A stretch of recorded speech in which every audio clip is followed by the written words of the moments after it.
क्या आप इस वजह से परेशान और दुखी है कि डॉक्टर ने जो जो आपको टेस्ट बोले वो सब आपने करने के बाद डॉक्टर्स ने आपको ये बताया कि आपके सभी रिपोर्ट्स नॉर्मल है, आप में कोई प्रॉब्लम नहीं है और इसके बावजूद आप कई महीनों कई सालों से बेबी के लिए ट्राई कर रहे हो और समहाउ प्रेगनेंसी हो नहीं रहा है। आप डॉक्टर के पास ट्रीटमेंट ले रहे हो, वो ट्रीटमेंट का भी कुछ फ़ायदा नहीं हो रहा है। आप खुद से ट्राई कर रहे हो, आयुर्वेदिक, होम्योपैथिक, बाकी और 10 जन ने 10 चीज़ें जो बोली वो भी ट्राई कर चुके हो, लेकिन समहाउ प्रेगनेंसी नहीं हो रहा है। अगर आप इन पेशेंट्स में से हो तो ये वीडियो आपके लिए है। आज का वीडियो जो है उसका उद्देश्य है कि मैं आपको ये बता पाऊँ कि एक्चुअली में जो आपके रिपोर्ट्स नॉर्मल होते हैं वो एक्चुअली वाकई में नॉर्मल नहीं होते। तो आज के वीडियो से हम जानेंगे कि क्या वो कारण होते हैं जिसमें रिपोर्ट्स तो नॉर्मल दिखते हैं लेकिन प्रेगनेंसी नहीं रह पाता। तो इस वीडियो में अंत तक बने रहिए क्योंकि इस वीडियो में बहुत क्लियरली मैं आपको बताने वाला हूँ कि ये कौन से कारण हैं जिससे प्रेगनेंसी नहीं हो रहा। तो सबसे पहले हम जानेंगे कि नॉर्मल रिपोर्ट्स मतलब क्या होता है। तो जब भी आप डॉक्टर के पास जाते हो तो डॉक्टर दरअसल आपको 3 टेस्ट देते हैं और ये 3 टेस्ट के रिपोर्ट्स अगर नॉर्मल आते हैं तो आपको ये बताया जाता है कि आपके केस में सब इन्वेस्टिगेशन नॉर्मल है। पहला, सोनोग्राफी। इस सोनोग्राफी में अगर सब कुछ नॉर्मल दिखे तो आपको बोला जाता है कि आपका यूट्रस और ओवरी अच्छा है। दूसरा, आपके कुछ ब्लड टेस्ट किए जाते हैं और इस ब्लड टेस्ट में कुछ हार्मोन्स के वैल्यू होते हैं, AMH वैल्यू होता है और अगर ये रिपोर्ट्स नॉर्मल रेंज में है तो आपको ये बताया जाता है कि आपके रिपोर्ट्स नॉर्मल है। और एक तीसरा चीज़ किया जाता है जिसमें आपके फैलोपियन ट्यूब्स चेक किए जाते हैं HSG की मदद से और अगर वो ट्यूब ओपन है तो आपको ये कहा जाता है कि आपके केस में सभी इन्वेस्टिगेशन नॉर्मल है। इसी साथ साथ पुरुषों में सीमेन का टेस्ट किया जाता है, स्पर्म टेस्ट किया जाता है और अगर स्पर्म का काउंट अच्छा है तो पुरुषों को बताया जाता है कि आपका स्पर्म काउंट नॉर्मल है। तो ये जो 3 से 4 टेस्ट है अगर ये नॉर्मल आते हैं तो दरअसल पेशेंट्स को बताया जाता है कि आपके केस में सब नॉर्मल है। तो या तो आप खुद ब खुद ट्राई कीजिए, नहीं तो डॉक्टर्स ओव्यूलेशन स्टडी या फॉलिकुलर स्टडी करते हैं और आपको ये बताया जाता है कि इस दौरान ये फॉलिकुलर स्टडीज़ की मदद से आपको नेचुरल प्रेगनेंसी रह जाएगा। ये एक होता है एक नॉर्मल जर्नी पेशेंट्स का। लेकिन हज़ारों लाखों पेशेंट जो अभी ये वीडियो देख रहे हैं उनके केस में ये देखेंगे कि उनके ये सभी रिपोर्ट्स नॉर्मल है और इसके बावजूद उन्हें प्रेगनेंसी नहीं रह रहा है। तो आज के वीडियो में हम अभी एग्जैक्टली इन्हीं पॉइंट्स के ऊपर बात करेंगे कि ये नॉर्मल रिपोर्ट्स वाकई में एक्चुअली कैसे एबनॉर्मल होते हैं, लेकिन दिखते समय दिखता है कि एक्चुअली ये नॉर्मल है।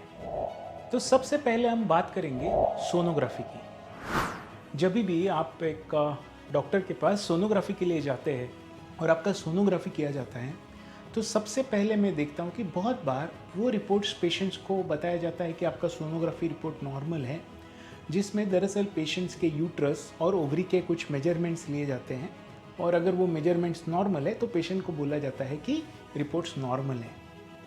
अभी हम बात करेंगे कि इसमें एक्चुअली क्या चीज़ें ऐसी होती है जो अनडायग्नोस रह जाती है। तो याद रखिए ये जो सोनोग्राफी मशीन है ना, ये भी अलग सेंटर्स में अलग अलग क्वालिटी का होता है। एक सोनोग्राफी मशीन 5 लाख का भी अवेलेबल है और अच्छे कंपनी के सोनोग्राफी मशीन्स 50 लाख के आगे शुरुआत होते हैं। क्या फ़र्क है इन दोनों मशीन्स में? तो ये जो हायर एंड सोनोग्राफी मशीन्स है दरअसल ये 3D स्कैन भी कर सकते हैं। आपका जब एक नॉर्मल सोनोग्राफी होता है तो इस नॉर्मल सोनोग्राफी में 2D स्कैन किया जाता है, मतलब केवल 1-2 डायमेंशन में देखा जाता है कि आपका यूट्रस कैसा है।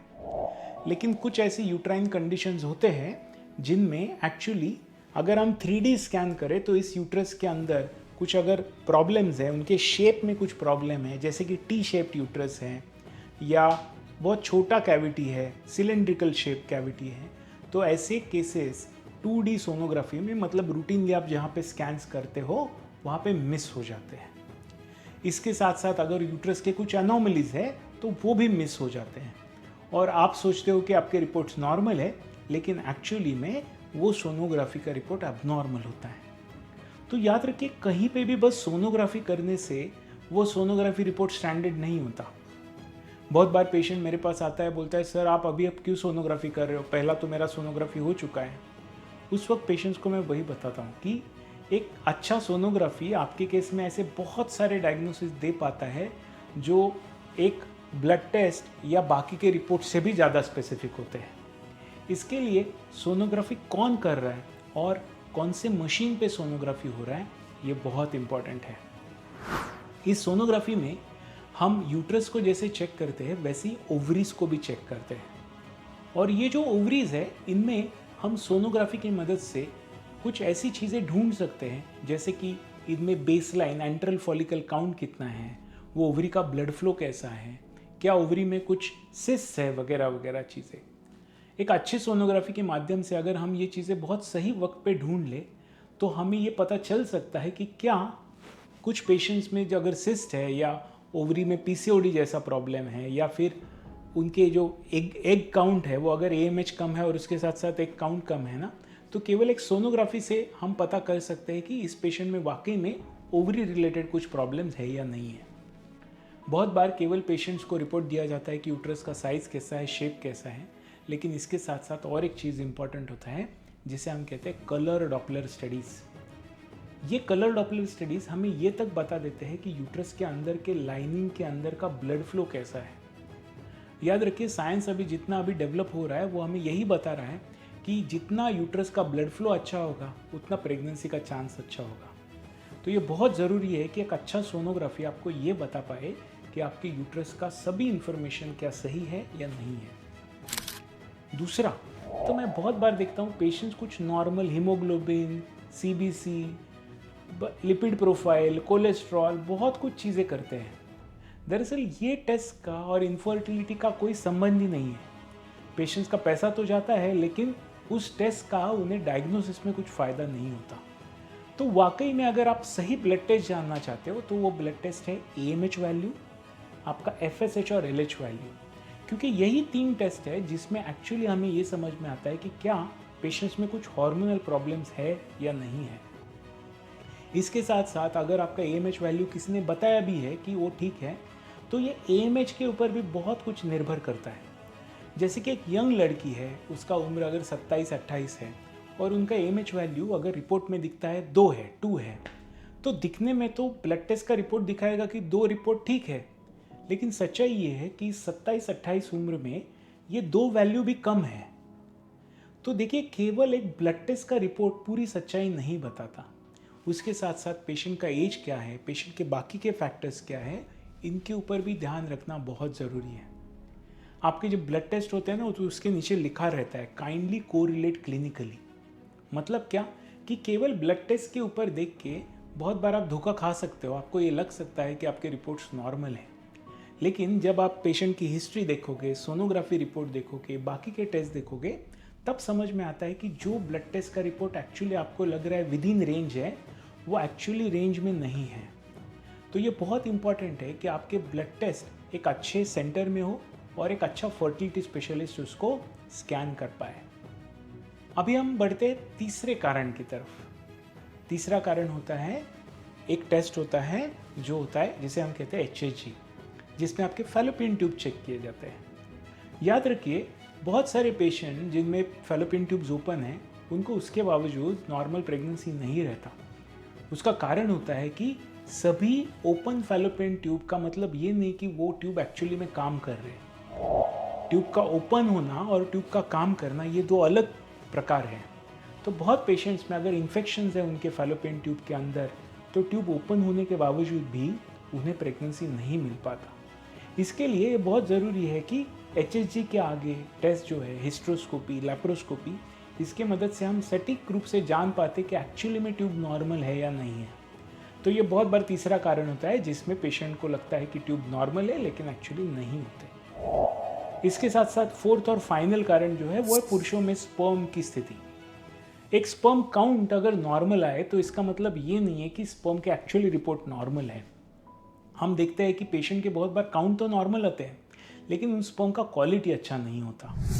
ये क्वालिटी जो है वो एक टेस्ट से मेजर किया जाता है जिसे हम कहते हैं स्पर्म DNA फ्रेगमेंटेशन इंडेक्स। और अगर ये DFI टेस्ट एबनॉर्मल है तो स्पर्म काउंट कितना भी अच्छा क्यों ना हो, ये स्पर्म्स काम नहीं करते। इसके साथ साथ स्पर्म का विस्कोसिटी क्या है, क्या स्पर्म में इन्फेक्शन है या नहीं, ये बारीकियाँ जो है ना अक्सर मिस कर जाते हैं लोग और पेशेंट्स को बताते हैं कि रिपोर्ट नॉर्मल है। तो ये जो मैंने अभी तक बताया, ये 4 मोस्ट कॉमन कारण है जिसमें पेशेंट्स को तो लग रहा है रिपोर्ट्स नॉर्मल है लेकिन नॉर्मल नहीं है। तो याद रखिए, केवल ब्लड टेस्ट करना या सोनोग्राफी करना या स्पर्म टेस्ट करना इम्पोर्टेंट नहीं है। वो तो कोई भी कर सकता है, किसी भी लैब में हो सकता है। इन चीज़ों को पढ़ के इसका सही इंफॉर्मेशन एक्सट्रैक्ट करने वाला होता है डॉक्टर। और अगर आप सही फर्टिलिटी स्पेशलिस्ट के पास जाओगे ना, तो ही आपके केस में वो एक्चुअली बता सकता है कि वाकई में कुछ प्रॉब्लम है या नहीं है। लेकिन इसको छोड़ के बहुत बार मैं देखता हूँ लोग फर्टिलिटी स्पेशलिस्ट को कंसल्ट ना करते हुए बस रिपोर्ट्स के पीछे भागते हैं और उन्हें लगता है कि रिपोर्ट्स नॉर्मल है तो किसी रेडियोलॉजिस्ट के पास जाके बस वो अंडे का साइज़ मेजर करके ओव्यूलेशन स्टडी करते रहते हैं। फिर वो नहीं हुआ तो IUI करते रहते हैं और इतना सब करने के बावजूद उन्हें प्रेगनेंसी नहीं मिलता। तो याद रखिए, एक करेक्ट डायग्नोसिस केवल डॉक्टर दे सकता है और वो भी एक फर्टिलिटी स्पेशलिस्ट। तो अगर आपकी रिपोर्ट्स नॉर्मल हैं और अगर प्रेगनेंसी नहीं मिल रहा है ना दोस्तों, तो ये ज़रूरी है कि आप एक अच्छे फर्टिलिटी स्पेशलिस्ट को कंसल्ट करें। तो ये है आज का वीडियो। अगर आप फर्टिलिटी के बारे में और भी कुछ जानना चाहते हैं तो हमें ज़रूर लिख भेजिए, हम इस चीज़ का ज़रूर जवाब देंगे। नमस्कार।